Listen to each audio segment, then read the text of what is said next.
La imagen digital. Finalmente llegamos a la formación de la imagen digital. Estuvimos hablando que lo que ingresa a través del objetivo es la luz, pero en la imagen digital ahora no tenemos una película, sino lo que tenemos es un filtro RGB y después un sensor que está compuesto por varios elementos que no vienen al caso, que son los que convierten esa información que es analógica, ya que la luz viaja a través de ondas, es información analógica, y se convierte en digital, o sea, en el sistema binario, en unos y ceros, que es una información que ustedes tienen ampliamente conocida. En la formación de la imagen digital se va alojando en píxeles, que es lo que nosotros tenemos como representación para la conformación de una imagen. Cada imagen está compuesta por un montón de píxeles y cada píxel tiene un solo color. Esto es lo mismo que nosotros vimos en color cuando veíamos la conformación de la imagen, el puntillismo. Cada píxel tiene un solo color, pero como son de tamaño muy pequeño, nosotros al verlos desde lejos, por tener un tamaño más grande en la fotografía, hacen que nosotros podamos reconstruir esa fotografía y podamos reconstruir el detalle. En la fotografía tradicional, eso estaba compuesto, en vez de píxeles, por granos de los aluros de plata. ¿Qué es la resolución de imagen? Es la cantidad de píxeles que forma la imagen. La definición de la imagen no está determinada por la cantidad de píxeles, sino por el sensor que capta la imagen, ya sea de una cámara, de un escáner. ¿Para qué nos sirve la resolución? Hoy por hoy se utiliza para clasificar dispositivos. Nosotros podemos saber la resolución que tiene una pantalla, una cámara, una tele, una impresora, un escáner.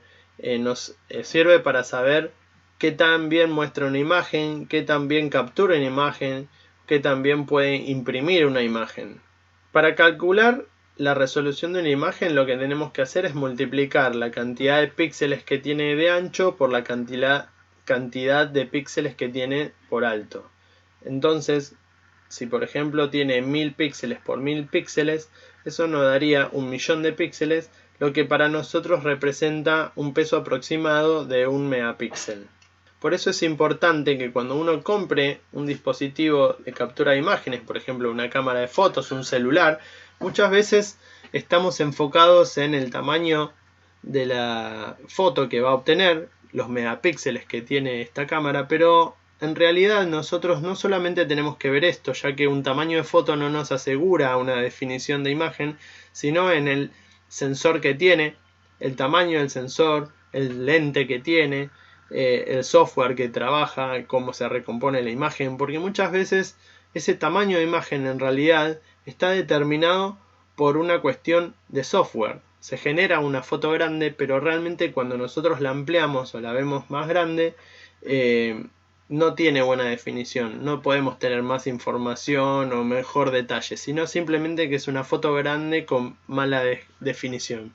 Cuando nosotros ampliábamos una foto digital, si sobre todo fue sacada con una sensibilidad de foto muy alta para cuestiones de luz escasa, empezábamos a ver los aluros de plata, ya que para una película sensible estos aluros eran más grandes, tamaño más grande, entonces se generaba una especie de problema o distorsión que se llamaba la granulación. Era que esos gránulos de plata se empezaban a visualizar, se empezaban a ver. En cambio, en la fotografía digital, cuando agrandamos la foto, se genera la pixelación. ¿Por qué? Porque una fotografía tiene una información determinada que fue capturada en el momento de la obtención de la misma. O sea, se grabó un píxel con un color determinado. Si nosotros agrandamos la imagen, en vez de tener, por ejemplo, 50 píxeles por 75, si la agrandamos al doble, ahora va a tener 100 píxeles por 150. Entonces todos esos píxeles que se agregaron, en realidad no tenemos la información de la imagen original para reconstituir ese detalle, sino que lo que está haciendo el software para agrandar la imagen es repetir cierta cantidad de píxeles, ¿sí?, por cada uno que nosotros copiamos. O sea, tenemos un píxel blanco que ahora va a ocupar un área de 8 píxeles por 8 píxeles, por ejemplo. Entonces no es que nosotros estamos agrandando el píxel, sino que hay una superficie mayor de esa imagen con el mismo color de píxel. Por eso es que se ve este efecto de cuadriculado, porque el píxel es cuadrado. Entonces cuando agrandamos la imagen vamos a tener más píxeles con ese mismo color. Según el tipo de imagen vamos a saber qué cantidad de bits hay por píxel. En las siguientes fotos vamos a explicar mejor esto para que lo entiendan. Pero un bitmap tiene solamente un bit por píxel, o sea, o 0 o 1. El bitmap es la imagen blanco y negro, no de grises, sino blanco y negro. O es blanco o es negro. Ya vamos a ver un ejemplo para que lo entiendan bien. La escala de grises, que es la que nosotros conocemos como foto blanco y negro, ¿sí? La típica foto antigua, tiene 8 bits por píxel. Si nosotros tenemos 8 bits por píxel, eso quiere decir que tenemos 2 a la octava, o sea, son 256 variaciones de gris. Si eso lo multiplicamos por 3 canales que tienen los RGB, son 24 bits por píxel, lo que nos da 256 por 256 por 256, o sea, 256 grises para cada canal. Y si llevamos esto al CMYK, que tiene un canal más, son 32 bits, o sea, 8 por 4, 32. Y el RGB es 8 por 3, 24. ¿Sí? Vamos a ver ejemplos de esto. El mapa de bits, como es un solo bit, o sea, tenemos dos posibilidades, o blanco o negro, podemos obtener una foto de este estilo. También se usan tramas para generar efectos de grisado, aunque en realidad siga siendo blanco y negro. Cuando nos vamos a escala de grises, ahora sí tenemos 256 tonos, por lo que tenemos una gama de luces y sombras mucho más amplia y podemos empezar a generar una imagen fotográfica. Cuando nos vamos al RGB, al tener 3 canales con 256 variaciones de tono por cada canal, podemos componer los 16.7 millones de matices que nosotros vemos y que podemos tener en una pantalla tradicional, el famoso VGA. Si nosotros quisiéramos mostrar en la pantalla el CMYK, no tendríamos ninguna diferencia porque a pesar de que tiene 4 canales, lo estamos viendo en una pantalla, entonces no tiene sentido que lo representemos acá. Vamos a ver los formatos de imagen. Básicamente tenemos dos tipos de imágenes, los mapas de bits y los vectoriales. Los mapas de bits son las imágenes que están compuestas por píxeles. ¿Cuál es el problema? Que cuando nosotros la ampliamos se pixela. Es el problema que ya vimos anteriormente. Se utilizan fotografías principalmente porque pueden capturar el detalle y una veracidad increíble. Es lo que manejan, por ejemplo, las cámaras de foto, por supuesto.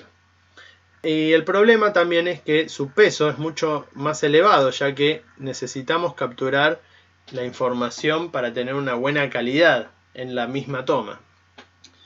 Los vectoriales son las imágenes que se generan en la computadora, son por lo general ilustraciones, y están compuestas, como su nombre lo indica, por vectores.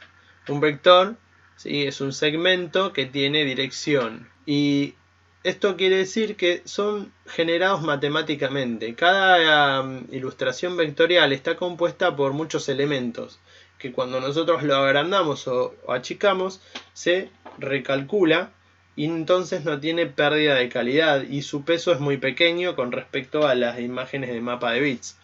Estas imágenes solamente las podemos ver a través de un software determinado como el Corel o el Illustrator, y hace un tiempo aparecieron el formato SVG, que es abierto, y también lo podemos usar en la web para animarlos y moverlos con CSS y HTML5.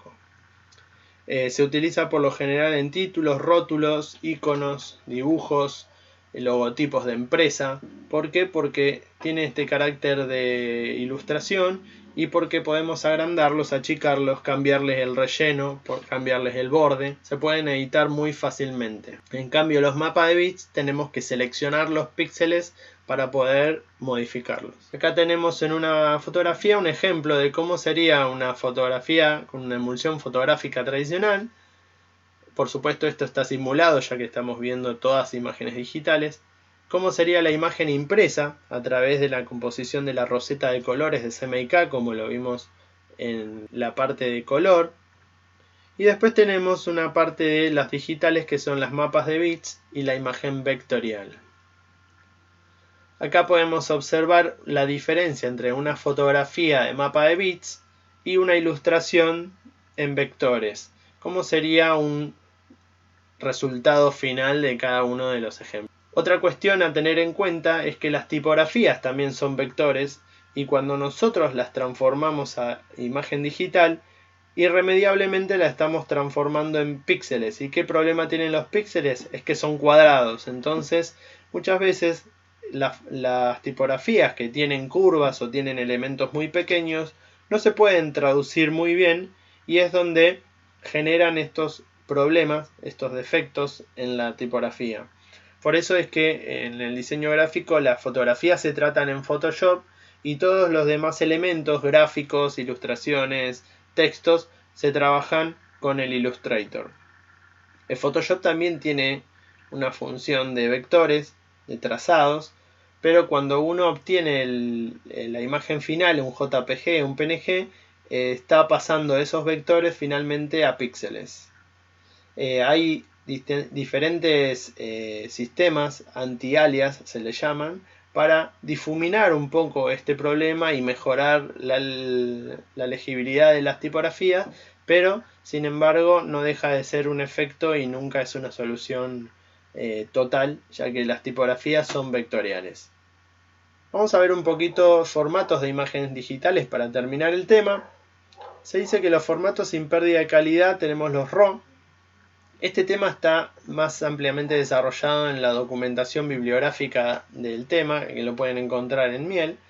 El RAW, que en inglés significa crudo, son los archivos que sacan las cámaras digitales sofisticadas como las reflex o las mirrorless. Son archivos de imagen que tienen toda la información.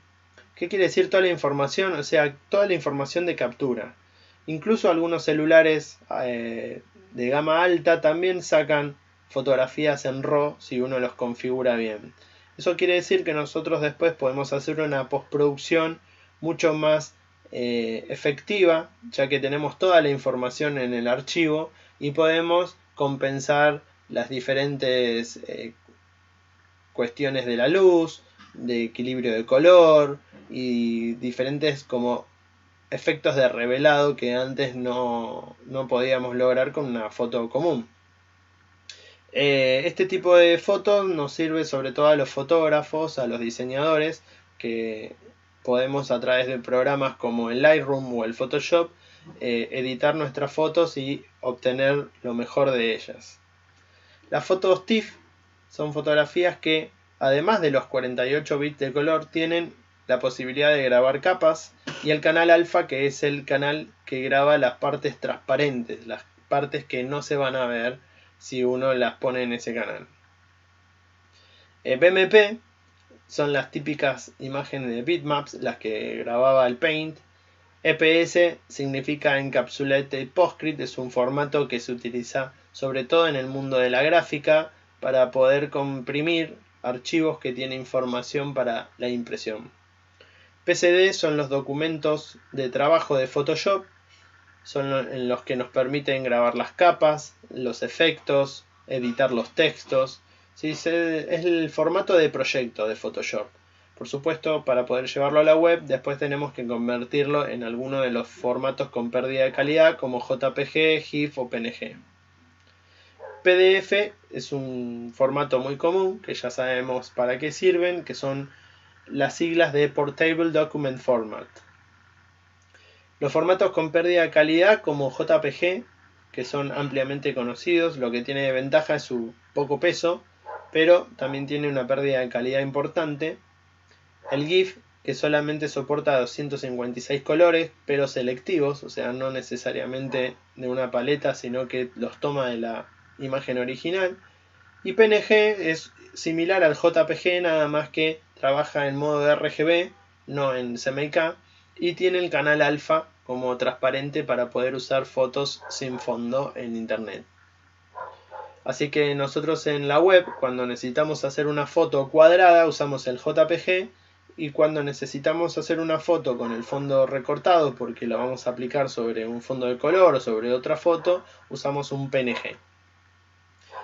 Los formatos vectoriales tenemos el AI, que es de Adobe Illustrator, el CDR, que es de CorelDRAW, WMF, que son los clásicos cliparts que venían en el Office, y el SVG, que es un estándar abierto que yo les comenté que se puede usar para la animación de fotos con códigos CSS y HTML5.